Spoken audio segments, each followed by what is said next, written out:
आज सकाळी नागपुरातील हिंगणा परिसरातील महिंद्रा अँड महिंद्रा ट्रॅक्टर कंपनीच्या कंत्राटी कर्मचाऱ्यांनी कारखान्याबाहेर निदर्शनाला सुरुवात केली आहे। त्यामुळे काही वेळ गोंधळाची स्थिती निर्माण झाली असून वाहतूक प्रभावित झाली आहे।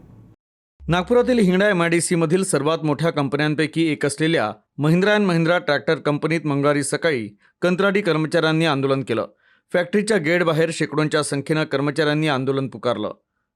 प्रॉव्हिडंट फंड ESICची कपात व्हावी अशी प्रमुख मागणी या कर्मचाऱ्यांची होती। जोपर्यंत मागण्या मान्य होत नाही तोपर्यंत निदर्शनं करणार असल्याचा आक्रमक पवित्रा या कर्मचाऱ्यांनी घेतला। तसंच कंपनी परिसरात कंत्राटी कर्मचाऱ्यांसाठी कोणत्याही आवश्यक सुविधा नसल्याचाही आरोप कर्मचाऱ्यांनी केला। दर 3 वर्षांनी कंत्राटी कर्मचाऱ्यांची हकालपट्टी होते, हा प्रकार थांबावा अशी ही मागणी या कर्मचाऱ्यांनी लावून धरली।